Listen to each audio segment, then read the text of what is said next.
Welcome to the Kottke Ride Home for Wednesday, February 17th, 2021. I'm Jackson Bird. A historical defense for arranging book collections by color.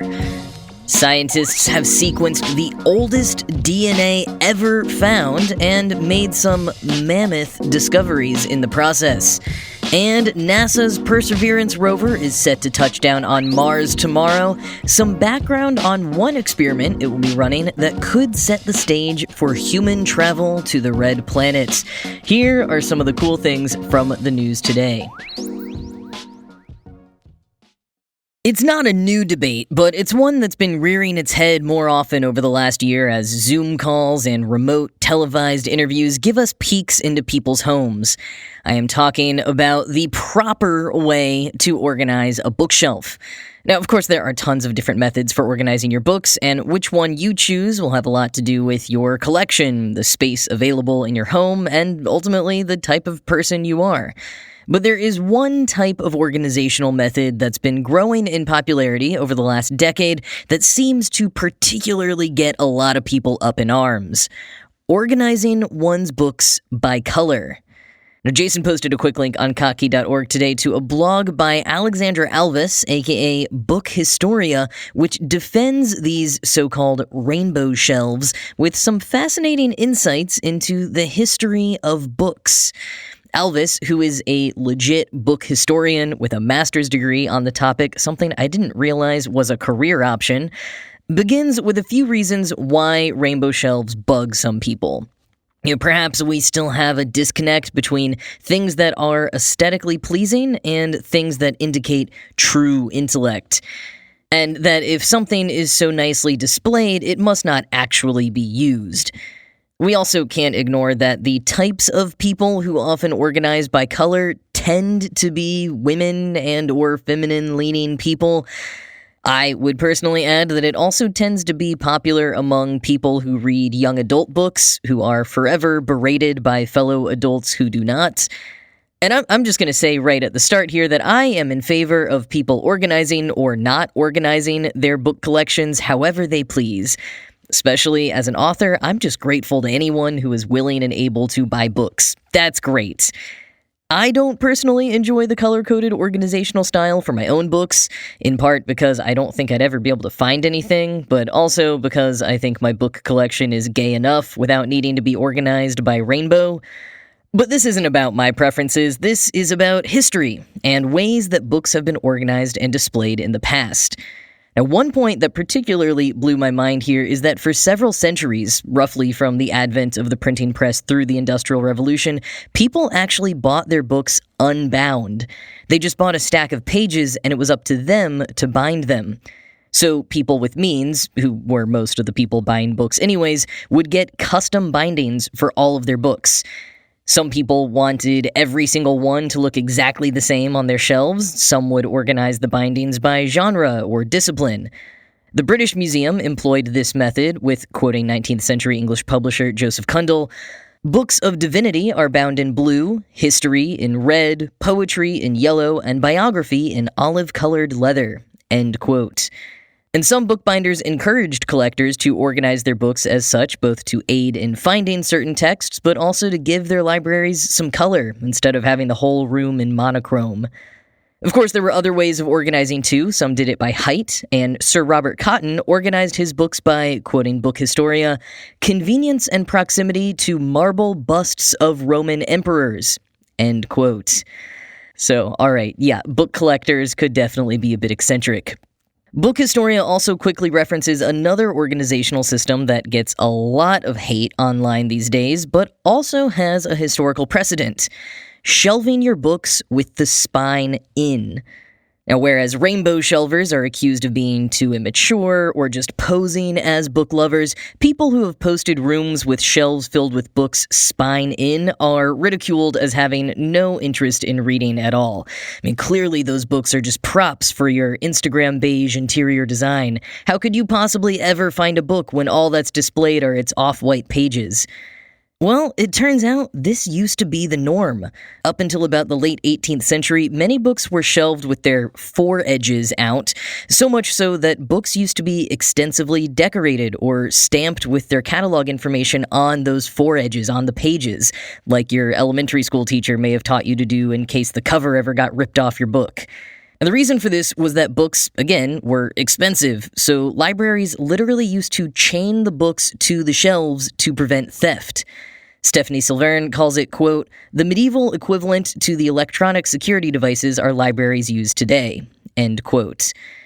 So the chains were connected to clasps on either cover, so you could pull the book out and open it without unchaining it. Therefore, it made sense to shelve it with the clasps facing out, aka spine in. Now, I know that's not why anyone shelving spine in does it nowadays, but it is interesting to look back and see that it's a thing that people used to do.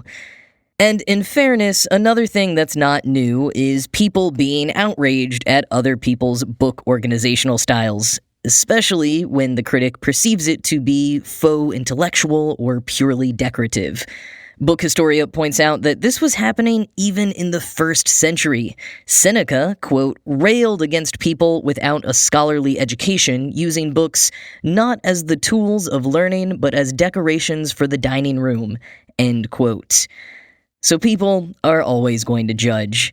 But a few more points inspired by some of Book Historia's arguments. In all these historical examples, we're talking about books that were extravagantly designed, often custom designed. They were absolutely going to make a statement and look awesome on your shelf no matter what.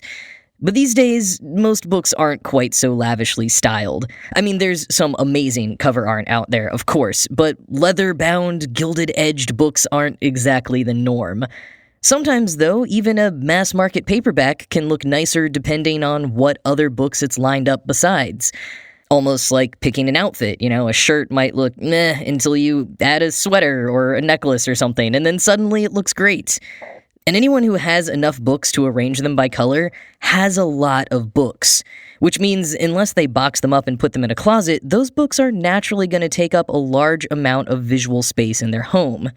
For some of us, books are like our primary object for interior design, so if a rainbow spectrum works with the rest of your home's design, then I say go for it. Why not? And as for debates about how anyone could possibly find a book when it's organized by color, while it doesn't work for me, color coding is a tried and true strategy for all kinds of organizing and learning methods. Book Historia points out how any librarian or bookseller has heard a million times, I don't remember the title, but it's got a blue cover. For some people, a visual organizational style really does work. But no matter how you choose to organize your book collection or not, if you have a collection you're proud of, especially if it's on a particular topic, and you happen to be a woman under the age of 30, you should check out the 5th annual Honey and Wax Book Collecting Prize. It's a $1,000 prize that will go to a young woman in the U.S. who has started, quote, a coherent group of printed or manuscript items creatively put together, end quote. It's an interesting initiative aimed at diversifying the field of book history by encouraging more young women to get involved or take pride in what they may not even realize they're already doing. If that sounds like something that you'd want to apply for or share with someone else, you can read more about it at the LitHub link in the show notes.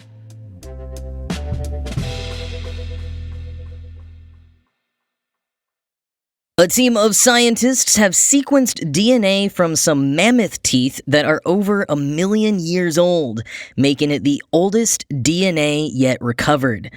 Not only that, but the DNA is shedding new light on a previously unknown lineage of mammoths. And when most people think of mammoths, they think of woolly mammoths, but those are just one type of mammoth, and in fact, the last of the mammoths to roam the earth. Quoting Gizmodo, mammoths are believed to have originated in Africa approximately 5 million years ago, with populations traveling north into what is now Eurasia and eventually moving into North America. We still have much to learn about these ancient proboscidean predecessors, which is why this new research is remarkably important. We know, for example, that woolly mammoths were adapted for life in the high Arctic. They could withstand the cold, they could survive on the available vegetation, and they grew thick, tangled hair that gave rise to their name. But when did these adaptations appear? And what about the mammoth species that lived before their woolly counterparts? End quote. To answer these questions, scientists turned to 3 different samples of mammoth teeth that were discovered in Siberia in the 1970s.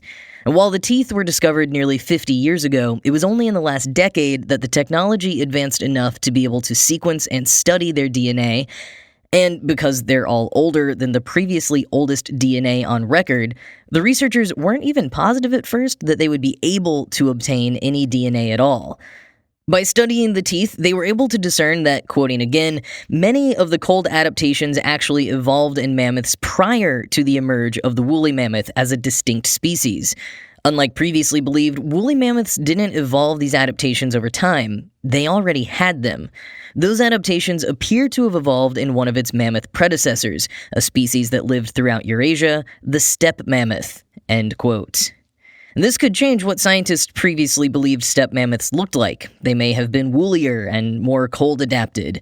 And the oldest mammoth specimen whose molars were studied, nicknamed Krestovka, turned out to be a kind of hybrid. Quote, they were looking at a completely unknown lineage of mammoth, which coexisted with woolly mammoths during the Middle Pleistocene in Siberia. To date, we have no other fossils that offer more details of this type of mammoth. Moreover, the lineage represented by Krestovka appears to have bred with woolly mammoths, leading to the emergence of the Columbian mammoth. In other words, they found the ancestor to an eventual mammoth hybrid that moved out of Siberia and into North America, becoming what we now know as the enormous Columbian mammoth. End quote. This whole study is one small step for mammoths and one giant leap for our understanding of evolution and history. As science continues to progress at a breakneck speed and with the many well-preserved specimens continuing to be uncovered in Siberia, there will likely be so much more we were able to discover about life on Earth 1 million or even more years ago.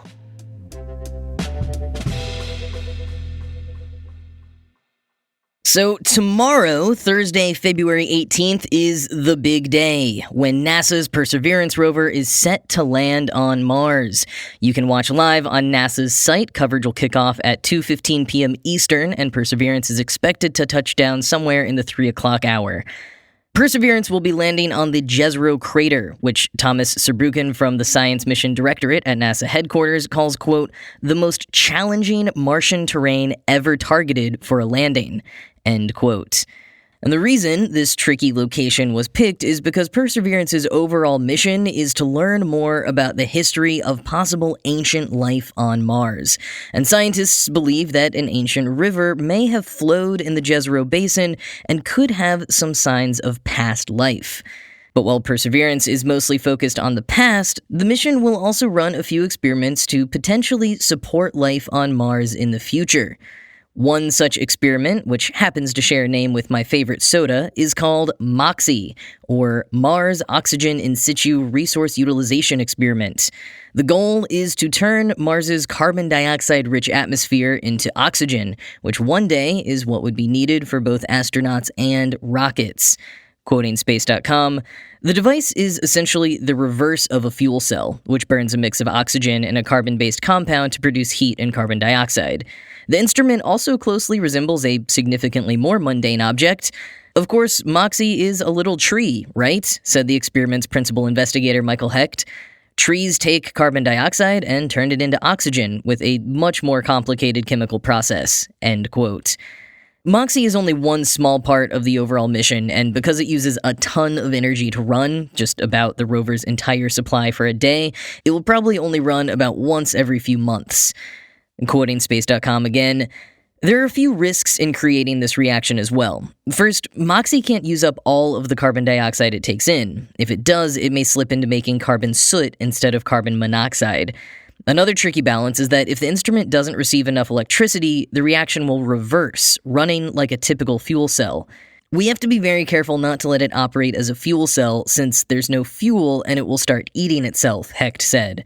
Since there's no source of oxygen on Mars, it will actually start ripping out oxygen from the anode side of the device and start breaking down the material, end quote. So it's a delicate operation, but it is a major step forward in testing out some of the technology we'll need if we ever do send humans to Mars. But for now, we humans will watch safely from Earth, and if you really want to celebrate, you can hop on over to your nearest Krispy Kreme for an exclusive Mars-themed donut, available only tomorrow. The Mars donut is a chocolate cream donut dipped in caramel icing with a cool red swirl and cookie crumbles. And if you are one of the 11 million people who signed up for NASA's Send Your Name to Mars promotion, you can take the boarding pass you received as a confirmation from that into Krispy Kreme, and your Mars donut will be on the house.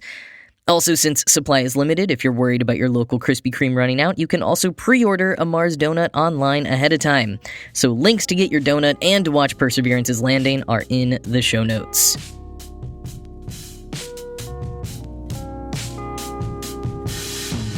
Well, that is it for today. As always, this show was produced by Ride Home Media and Kottke.org. I am Jackson Bird, and I am going to go rearrange my book collection alphabetically by first letter of the third chapter. I hope you have a great rest of your day, and I will talk to you again tomorrow.